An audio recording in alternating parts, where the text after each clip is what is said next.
wired into technology transformation, this is the Digital Bulletin podcast.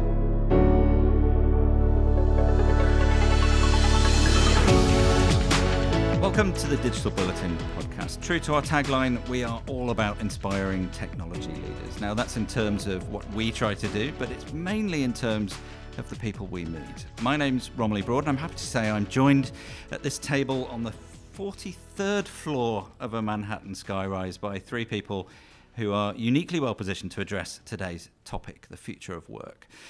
Ted Shelton is an expert partner for business process redesign at Bain Company, the global consultancy, and as such is working with some of the biggest organizations on the planet to help them address their need to adapt to the emerging realities of a changing world of work. Alongside Ted is Bharath Yadla, who is the Vice President of Strategic Initiatives at Workato, a global leader in workflow automation, and Avinash Misra, founder and CEO of Skan AI, is our final guest today.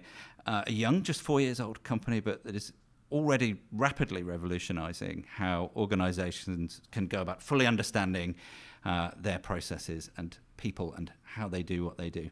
So welcome everybody to our room. And Ted, I'll start with you, as we've already had lots of conversations today. You are something of a, I would suggest, scholar of the topic that is change and how we do work, what it means to society and businesses that are obviously the glue that binds most of what we are and what we do. Why are we talking about the future of work now? Why does it matter right now? Well, I think the primary reason that we should be thoughtful about the future of work is actually connected to thinking about the future of humanity. And if we think back on human history, there are, I would argue, three really critical moments there that were transformative in defining who the human species really was. So we started out life as hunter-gatherers, and then we had the origin of civilization around the same time that we invented agriculture. Agriculture allowed us to stay still in one place, build cities, develop writing, knowledge, government, all the things that we sort of take for granted today as a foundation for civilization.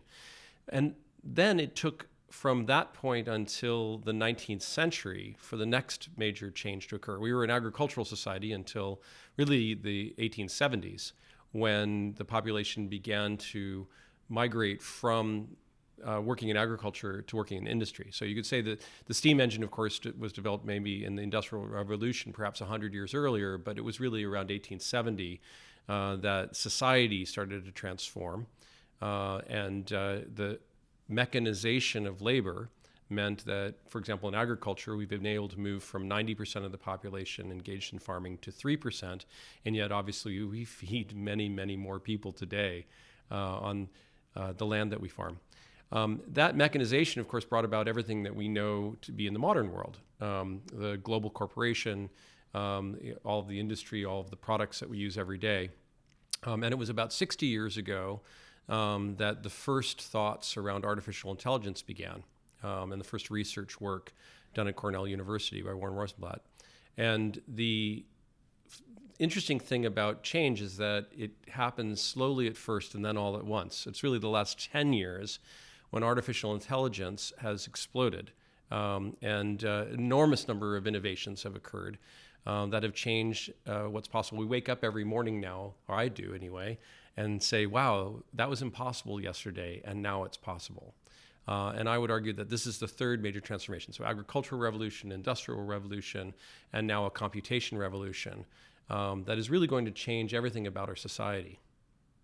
Yeah, and Bharath, if I can come to you, obviously from your perspective, in a leadership position at a company that's active on the coalface, to use a slightly anachronistic term, of change. How well prepared are we for the change that's happening in terms of the pace that's happening? One of the things which Ted mentioned is a very interesting point. But like when there's a third change that we're actually kind of seeing it, right? So, look at from the industrial revolution to the world of how mechanization has actually changed. I kind of look at it from the societal standpoint, and then I'll kind of connect to what you're talking about, right? So the idea of like from a steam engine to a robotic surgery, things have progressed extensively well in terms of what the things are. I mean, like how much of data is being processed today, how much of process changes are actually happening, how we do things, right? And so in our daily lives, and then what is the experiences that we're actually kind of going through, and what those experiences changes are very, very interesting things. When we look at all of those, how well are we prepared for change? I would say there's a lot of talk about it. There's a lot of momentum about it. Like, are we really, really prepared for change from the type of the thing that needs to be integrated from human and the systems getting completely integrated into life together? You've seen this in the films, right? So in terms of like how the future of things would look like. But is that closer to reality? Absolutely not. But the key things which is there, as like Ted was mentioning, this is the era of computational change, the transformation that is actually happening, and that by far, I think, there are a lot more systems that are actually being created, a lot more impact that is being created, a lot more changes that are being brought in, be it from the academic standpoint or be it from the enterprises and the business standpoint as well. We just see that change is actually happening, and that is now. Right, and Avinash, if I can come to you.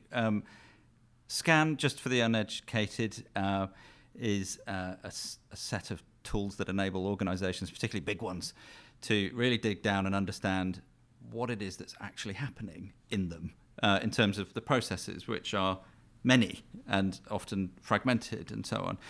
That means that you've possibly personally spent a lot of time peering deep into the layers of organizations. And what would you say to that same question in terms of, what have you learned? What has Skan learned about companies' readiness? I think the readiness in some sense is interspersed. It has not become mainstream. Who was it who said that the future is already here? It's just not evenly distributed.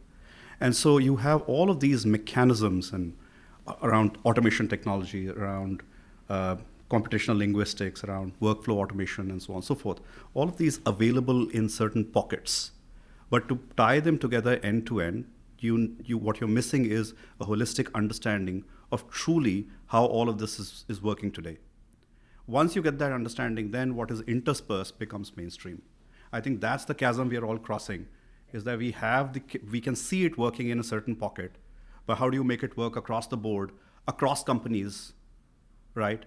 That's where the bulk of the challenge lies. And if you pick up any technology from blockchain, shouldn't even say that word nowadays, but from there to your Amazon Alexa, and the continuity of experience that needs to be created, right? By the way, both of them have had major write-downs in the last week or so. Good timing to bring those up. Yeah. But that's what I'm trying to say, is that there are pockets, and there's understanding, and there's also almost clarity as to how it should be used. It's about doing it at scale and doing it in an integrated fashion. Right, and Ted, Bain obviously is well positioned to lead a lot of that effort. I wanted to ask about fear, which might sound slightly dramatic, but you've talked about these important moments of change throughout history, which presumably were accompanied by a certain fear. The people that must adapt to changing ways of doing things probably are fearful of that change when it happens. And I'm guessing it was probably true when somebody invented the plough, because suddenly their whole purpose in life, gathering berries and hunting animals, seemed to make them feel redundant. But do you sense that fear is an obstacle still to encouraging organizations, particularly large ones, to become resilient to the changes that are needed? And is that something that leaders such as those in this room need to bear in mind? I think it is often cast as fear, where actually the problem is allowing people to see what the benefit for them would be, right? Because what it really is not the fear of the change, but the fear of the loss. So the loss of something that would be, and in fact, I think there's some interesting studies now that suggest that the movement from a hunter-gatherer society to an agricultural society actually resulted in a worse lifestyle for the majority of humans, and we were enslaved for thousands of years, but, to the land and by the most powerful, instead of having freedom of movement, right? And so arguably there was loss, right? And the fear would be justified. And I think in this case, the loss is misplaced, but that we've done a bad job of communicating to the people who will be affected what the gain would be. And critical to any change is that all of the people that are involved in the change understand what's in it for them, right? You need the frontline people in an organization to understand how will their lives be improved, the managers to understand how their jobs and careers will be improved, and the executives themselves, their compensation. While they should and they do care about the outcome for their shareholders and for the company and for the communities they serve, they also want to know what's in it for them. We all do. And so I guess I'd reflect on something one of my clients said when talking about automation for a large insurance company. It is actually unethical for us to tell our employees every day, you're doing a great job, everything's fine. You're doing a great job, everything's fine. And then one day to say, you're fired, we've automated your job. And instead we need to be having these conversations today. We need to be saying, look, you aren't being eliminated, but the work that you do will be eliminated. And the key to you being successful is to learn new things that you will do that will add value to our company or to the economy. And we need to help you on that journey. That's the ethical role for us as a company. But you also need to take responsibility for investigating and understanding the future of work for you so that next year and in 10 years that you are still a productive member of society and also hopefully happier and more satisfied with the work that you do. Right. And society as a whole is something that should benefit. And probably we need to explain that as well. So, Avinash, maybe you could... No, I was trying to raise another point in that thing. Maybe we have not done a good job, or maybe we've done a better job at explaining the efficiency arguments of all these things. And we've done a poor job at explaining the effectiveness notions that relate to work. No one wants to go to a job and hide. No one wants to do a poor job. No one wants to be ineffective at work. And I think maybe the framing has for far too long, because the way you need to report to Wall Street what you're doing has focused on the efficiency argument, which has led to only one-sided view that I want to make this more efficient. In fact, to my mind, the argument should be, how can we make people more effective, and efficiency as a byproduct of that effectiveness? In fact, truly spot on, right? So when you talk about, in fact, one very interesting point that you brought up, from a fear of change to fear of loss, that's a kind of a journey that kind of takes in. Any change is actually kind of, it starts with, oh my gosh, this is something that I don't want to do it, right? So that's always the case. But you look at the whole thing in terms of, whether it be it's automation technology, be it as like robotic surgeries, right? And so imagine the plight of the first person who got himself or herself operated with a robotic machine, right? The fear of overcoming that fear of change is a very important aspect. And the same thing that happens to even businesses as well, across even the societal norms as well. The aspect to just kind of focus on what Avinash was talking about in terms of automation and explaining to the employees about your job is, what you're doing is great, and what you're doing is great, and to the point that Ted brought up, that and one sudden day talk about saying that, okay, your job is gone because we're automating something. It's not about just automating what a person is doing. It's actually about bringing in the efficacies in terms of how you're actually kind of driving the effectiveness of that particular person. It's actually improving the level and the lifestyle of that person in an organization, in an enterprise setting, right? And then also think about the third E, what I call, the 3 E's is what I call efficiency, efficacy, and then the experience of that particular person. The same person actually kind of looking at a bank data reader, like let's say, for example, writing up and copying the form from one Excel sheet to another Excel sheet, and imagine that person's daily life is now kind of changed and kind of doing more meaningful work while that is actually being automated. It's a very interesting thing.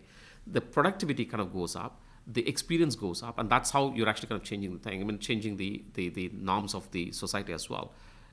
Imagine going back into the shop floor assembly line when it was first introduced, right? Before that, people were actually kind of fitting the bolts and nuts with their hands. A shop floor assembly line came in, it changed their lives, for good or for bad, for good for larger extent of the humanity, right? For some of the time which they thought about initially was, oh, it's taking away my job, was a transient one. But in a larger scheme of things, it actually kind of created more jobs. It created more effective ways of actually working for that particular person. That's the way that I would actually think about from a fear of change perspective. Great. And so just to bring up the society at large topic, one of the more challenging questions perhaps might be the one where we think about the equality of distribution of the benefits here. So it's a big topic, particularly when we are looking at politicians grandstanding at COP conferences and so on, where the debate around how you distribute the effort to address big challenges matters, because otherwise people get left behind. How might we universalize the benefits of the future of work, if you like? We're talking about sophisticated, expensive stuff. How do you think we might? Ted, I'll put that question to you first. Am I manufacturing a concern where there isn't one, or do you think that is something that we need to think about? Well, I guess I would answer in reflection on two different but related points. One is overall prosperity, which I think every measure of human well-being has improved over the last few hundred years in every part of the world. So we live longer, we have healthier lives, we have more food, there are fewer people starving as a result, right? Fewer children die in childbirth. Less crime. Less crime, yeah, exactly. And so I think one aspect of our continuously improving technology has been to be able to provide the population of the planet as a whole with a better lifestyle. Now, at the same time, we also recognize that there's inequity, right? That there is a growing gap between the wealthiest and the poorest. So even if you say that the poorest are better off than the poorest were 200 years ago, the poorest are further away. So the kings and the queens, were closer to the peasants than the billionaires are today to the people living in Jakarta, and so that, I think, should give us pause to understand how the dynamics of our society are best organized. Because at the end of the day, what we're really talking about is what are the mechanics that we want as a civilization to govern how we are going to produce that prosperity that is valuable. So the first point, this growing prosperity in the world, we want more and more of that for everyone, right? So what are the mechanics that produce that? And is the inequity a necessary side effect, or can it be ameliorated as we continue to increase the general benefit for all, right? And I think then you get into a conversation about geopolitics and what kinds of organizational structures do you want as a society to be able to govern innovation, industry? Is a capitalist society the best way to encourage innovation? Or should you instead replace it with a top-down command and control economy that is going to be able to more equitably distribute resources? And that's a competition of ideas that, to my mind, as a U.S. citizen living here in the first part of the 21st century, I think has been answered. I think capitalism is the best way that we've come up with, one that's governed by a strong civil organization that is able to reflect on the potential damage to the environment, be able to make sure that there is care and feeding for the population, but one that permits innovation and in fact encourages that and rewards that, because ultimately all of the problems we face as a society and as a civilization require more innovation to solve them. And so we need to have a system that encourages innovation.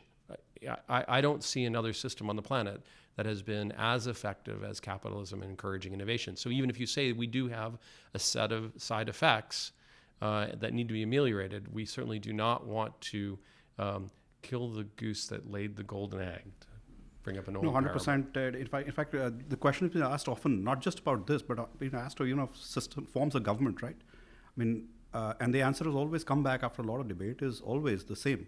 That is democracy the best system for us to govern, for us to It may or may not be, but it's the best system that we know of. And so in the same way, the modern capitalistic society, is it the best? Maybe not. But is it the best that we are aware of from the perspective of solving the problems that it creates, environment, and so on and so forth? I think that is the best answer that we have. Right. And to spin that back to the boardroom, if you like, obviously, everyone in this room, with the possible exception of myself, spends a lot of time with the very topmost leaders of very significant organizations. What's your sense, if I can just put this to everybody, that there is a desire to achieve these results within organizations that are driven by our capitalist KPIs, if you like, where we're saying we're looking at automation, we're looking at the future of work, we're looking at how those things are going to impact the experiences of the people that constitute our organizations. Is your sense that part of the driver for this is a desire on the part of those organizations to give back more value to their communities and the world around them as well, partly perhaps because it's very important to the employees that they're actually affecting? Would you say that that's true? Is that the sense that you're getting from your engagements? So at least from my side, yes. When it's been part of significant, the ideas and significant interests that people are actually kind of getting into, which is while there is capitalistic society that drives in terms of KPIs and metrics, which is towards the formation of the business and then how you're driving the business, but there's also kind of responsibility towards the society as well, which kind of comes in. Like, for example, you talk about the ESG initiatives, etc., right? A lot of those actually drive the automation abilities as well. And why is that? The reason is you go and look and think about that impact that you're actually creating from the society standpoint. You kind of work backwards and say that's an important for the way that you do the business, and that actually feeds back. So that is something that is actually kind of incorporated into the thinking, and at least that is what I've been kind of encountering with the business leaders, whoever that I've been talking to as well. Yeah, I think that the last couple of years, with the number of crises that we faced on a global basis, whether they were economic or the pandemic or now warfare in Europe for the first time since World War II, what they've shown us all is that we are living today in a very interconnected global economy. And we are all dependent upon each other. And I think the best business leaders recognize that as well. And so when they consider their responsibility and their ability to grow long-term value in their organizations, they recognize that that long-term value is interconnected as well to the environment, to the communities they serve, to their employees and to their customers. And so you can no longer think about business as being just about wealth creation. You have to think about it as being something that encompasses all of the values of driving better for all those constituencies. Absolutely. I mean, without a doubt. I mean, that's what I see. When there's in fact, when the last question that you actually asked about in terms of benefits being equally distributed, when you look at this, benefits are both short-term and long-term. There's some kind of a benefits that you look at in terms of short-term that needs to happen right now, which is what the KPIs from a business standpoint that you drive it. But there's some decisions that you actually kind of take a very, very long-term decisions that when you categorically take it, that kind of change the society for good, right? Even if it means hurting the business in a short term. And that's happening.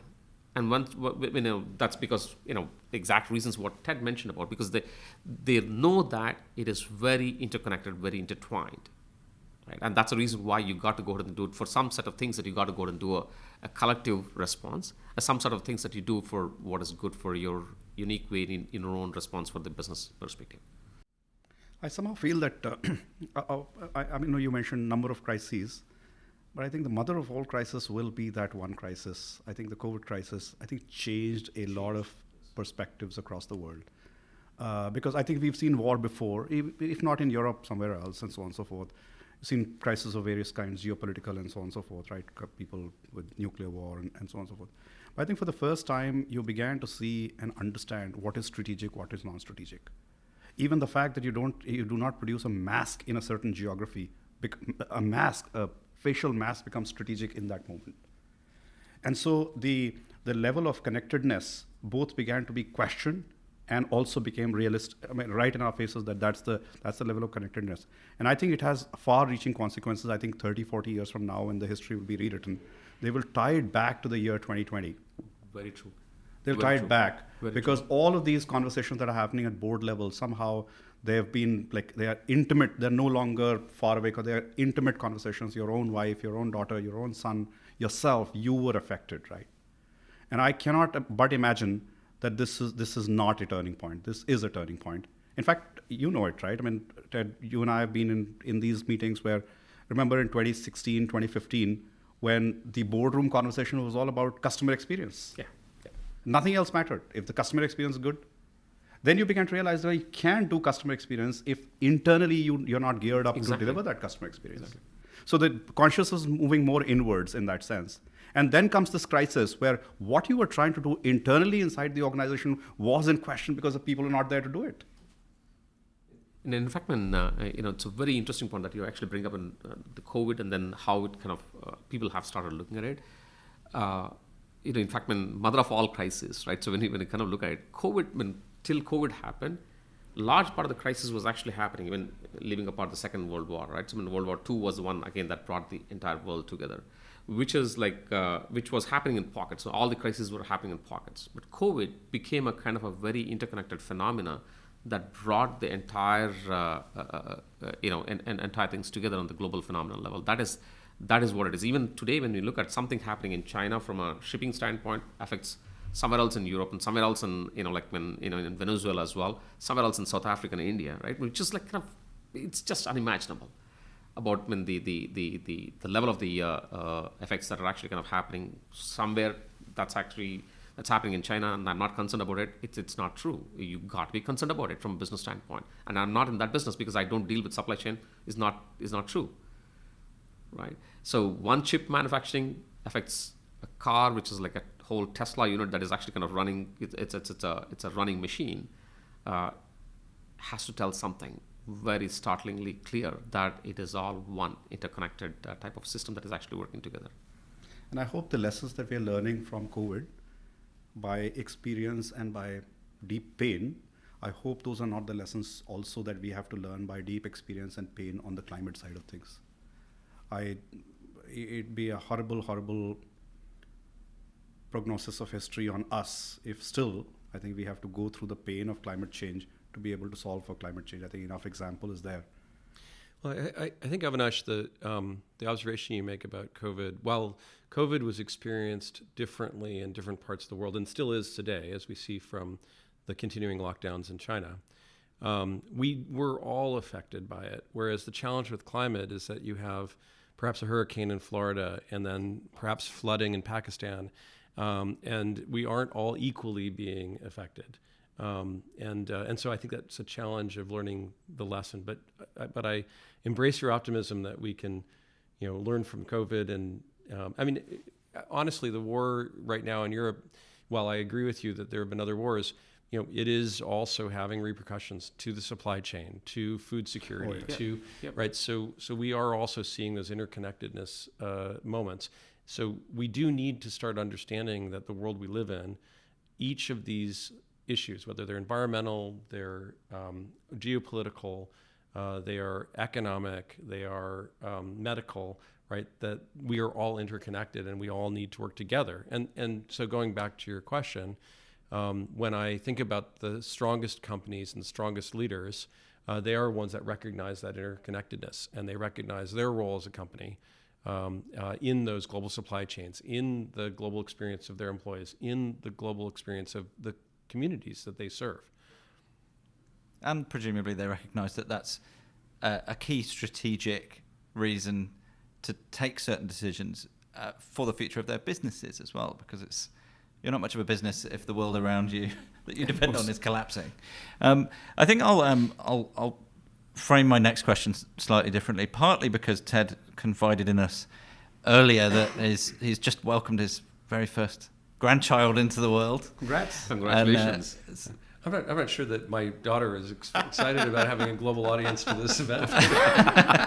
Well, we'll find out. Oh, good. Ask forgiveness. Yeah. I'll bring my own kids into it as well as commentator. I've got an 11-year-old boy. in a very relatively small number of years, he's going to be entering this world of work that we're talking about. And so if we think about things perhaps on a more personal level, what should they be doing? What should your new grandchild be thinking about? What should my 11-year-old be thinking about in terms of, 10 years from now? What skills, what kind of work environment should he expect? And what kind of companies should people be building so that people like him can be welcomed in there productively? Maybe that's a slightly vague question, but I feel like it might be, useful for me. Well, let's start with your 11-year-old. So if we are to believe the best thinkers that are working today in the field of artificial intelligence, they will tell you that by the end of this decade, we will have computer systems which we can interact with as if they were human beings, so commonly referred to as the Turing test, after the inventor of this sort of concept of many people now I think have seen the movie The Imitation Game, right? This sort of notion that if I had a person and a computer in another room and I was interacting with each of them, could I guess which was the computer and which was the human? And so Ray Kurzweil has been arguing, actually for some time back to the 1990s, that by 2029, a machine would convincingly pass what he calls the hard Turing test, which is a multiple hour-long interaction by a knowledgeable computer science practitioner who would otherwise be able to sort of catch the machine, and be able to tell the two apart. So what does that mean, though, for an 11-year-old today, if by the time that they are in, I think you call it uni, Sure, yeah. In the UK, by the time he's in uni, he's got this companion, this AI companion, that he can interact with on a regular basis. I mean, already today, I think professors are tearing their hair out that a student can go and use a large language model like OpenAI's GPT-3 and produce a paper that's as good as any undergraduate paper. So now what happens when you think about 3 more generations, so if you say roughly doubling every 2.5 years, 3 more generations of that technology, these machines are going to write much better papers than an undergraduate is going to write, right? And so what's the point of education? Why won't your 11-year-old say, why am I going to uni, right? What's the point? And I think he's already saying that about school. Well, but I think that he might be motivated by different things. Why do I need to read? Why do I need to do math? I mean, we all grew up with calculators as a first generation using calculators, right? And we're like, do I really need to memorize the times tables? Like, I have a machine here. I can push 2 times 2 is 4. 3 times 8 is 24. How many of them do you remember? So we're in a world where I think the educational system, so if you just think about the sort of near future of your 11-year-old, is woefully letting him down. It is not preparing him for that future of work, in part because we don't know what the future of work is. But what I would argue, and what comes out of the research that Bain has produced, and we published a terrific report earlier this year called The Working Future, is that there are really 3 core things that we can expect human beings to be able to continue to contribute to society even after the machines become so intelligent that they can pass this Turing test. The first of which is problem solving. And there are complex problems that need human ingenuity to be able to discover, not that they won't be, by the way, aided by machines. All 3 of these things we should expect machines to aid people in doing these things. But problem solving, first of all. Second of all, creativity. And third of all, interpersonal connections. And so your 11-year-old should be expecting to live in a world where those are the 3 contributions that can be made by a human being, and they will be made with technology. So my problem solving will be aided by being able to analyze 31 million different possible configurations of molecules that could make up a substance that can then be tested in a laboratory. Right? But directing that machine and choosing and problem solving around what the pros and cons are of the different materials, that's going to be a human task. Creating a movie is going to be automatically generated by machines. But coming up with the story will still be a human task. And understanding what is going to really move human beings to tears or to cries of joy. Right? We're still going to have this really important creative role to direct the machine. and in our interpersonal connections, right? Understanding how good a job am I doing? What should I be doing more of? What should I be doing less of? What would be the next action? What can I sell Avinash next as we leave the room? Right? I'm going to need a machine to help me think those things through, but ultimately it's because I'm here with Avinash and having a warm relationship. Well, now he knows I want to sell him something, so he's a little wary. But presumably it's that human interaction that's going to be still important. And so I think the question I would ask if I were your 11-year-old's parent is, what can I do to change the education that my child is getting to prepare him for that world where those are the 3 things that he should focus on? Can I take a shot at that? I have a 12-year-old, and in fact, we had this discussion with him. And we came to the conclusion that the fundamental quality that he must develop is not on the answer side. So there are enough technologies, tooling, knowledge banks, that the answer will be available. It is the quality of the question that needs to be posed. So developing that faculty, and I think you said it even more eloquently than I said it to my son, it's not having the tools to make the movie, that you'll be there, but what movie will you make? What is the question you must pose? So even in the Turing test can answer, but can the Turing test pose a question to you and direct it towards a goal? So all technology that we are building ultimately is making decisioning easy, but it is not creating choice. Choice continues to be fundamentally human. So decision can be algorithmic, not choice, that I will choose to do certain things. And in that choice is your choice of what problem will you solve, what movie will you make, what question will you want answered. That will be the, and if we can send so I said to my son exactly this, that if you can bring out the right kind of problems, forget about the solution, pick up big problems and think about those problems, what needs to be solved, I think that's your education. I mean, well said. I mean, in fact, I have a sophomore, just like 10th grade in high school. Interesting thing which is there is like when you go ahead and kind of think about the type of things that changes, right? And so the intricate aspect of systems interweaving with the human life is inevitable. Wherever you go, like when that is like kind of carrying for, like for example, like 14 years back when we were not carrying this mobiles, and in fact when I first remember the Nokia's big rock-like mobile, which is like even very difficult to even carry that, right? Now you have like when walking computer in your thing, you're driving on a computer, right? And so pretty much when like when the cars come with a 1 terabyte, 2 terabyte of storage that kind of comes in and they go along, that is inevitable. But the key thing which is there is exactly like what Avinash was mentioning, the choices that you make and what choices that you can actually go and kind of take up. That's a full-on education in terms of for the kids. That's one aspect. Second thing which is there is like, when you look at all of these aspects of it, the creativity aspect of it is something that machines cannot kind of produce, and it is very, very different. Creativity can be done. People can argue the other side as well, but the key thing which is that creativity is always limited to the framework in which you create. For example, Jasper.ai, but it's another technology which is there like to the thing that you're talking about, which does extensive blog marketing, extensive content marketing based on artificial intelligence, right? Same thing can be extended to whatever the university papers are, educational research papers, etc. That can be done. But what type of research to be done, that is still a human thing. And that is an important aspect to kind of learn, what you want to make with these machines. So the whole knowledge and education about how to deal with the machines is an important aspect that needs to be kind of taught to the kids. And in fact, when I go back and look at it, today you don't have to teach people to go and kind of how to play a video game, a PlayStation. Give them the pack, they unpack, they know what to do with it. That even though they've been exposed for the first time, right? Where does that come from? Because they kind of look at the different set of machines and they know what buttons to press on. That's kind of an intricate knowledge that is actually already developing for the humans. But the key thing which is there is like, what do you do with that machine is an important aspect.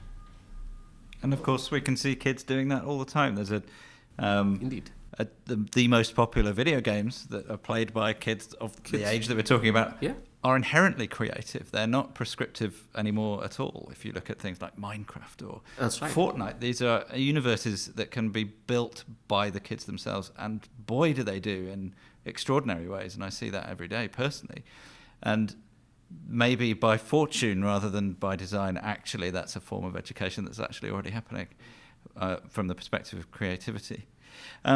Sorry, Avinash, you were going to say. No, I was just making one more point in that discussion, which is also that I think that as much agency that we had by asking a question, getting a certain result, using the technology in our hands, I think our 12-year-olds and our 18-year-olds will have far more agency to ask a question and create impact with even greater scale and immediacy.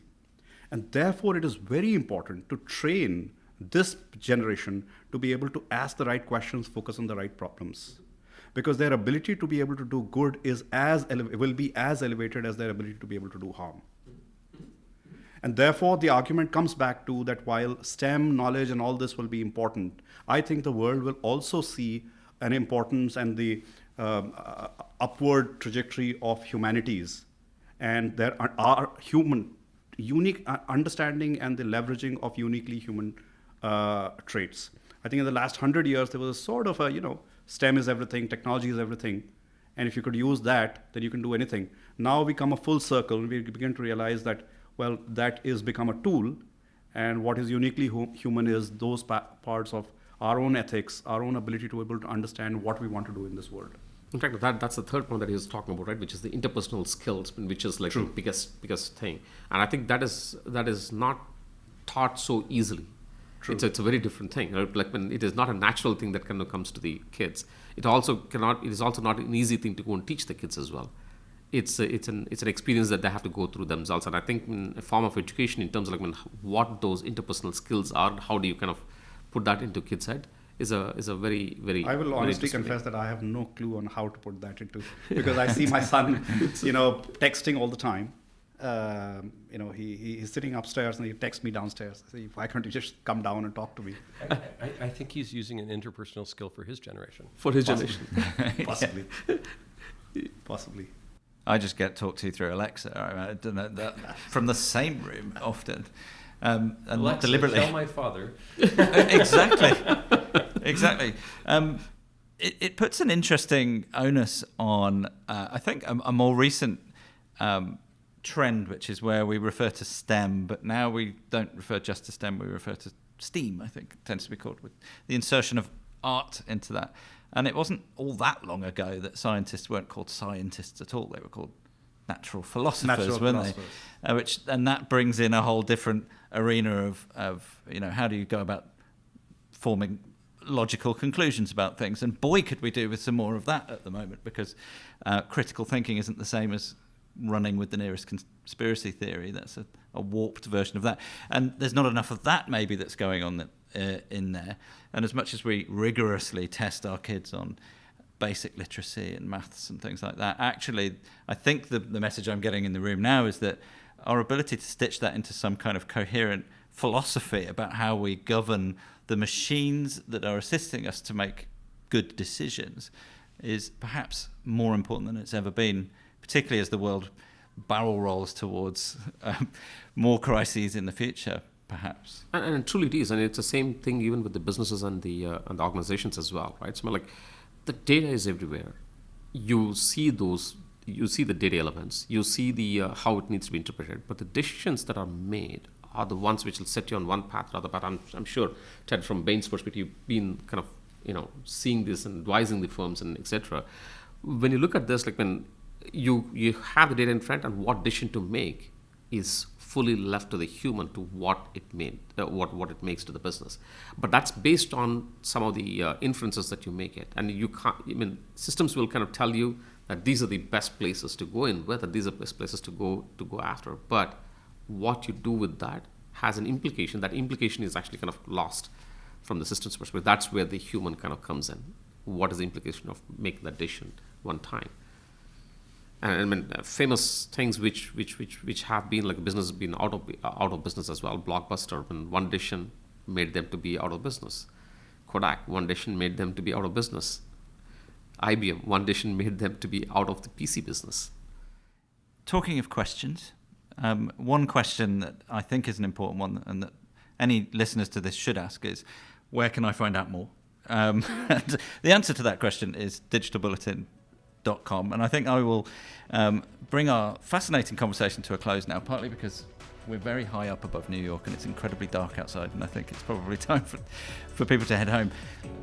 We have video content, and we have a lot more interesting editorial as well, particularly concerning how Bain is working with Workato and Skan to partner in addressing a lot of these topics around the future of work and what that might look like. So please come along to digitalbulletin.com, check all that out very soon. And in the meantime, we'll say goodbye. So thanks very much for joining us today. It was a really interesting chat, and all the best as you bring about the change in the world that we're talking about. Thank you. Thank you. Thank you.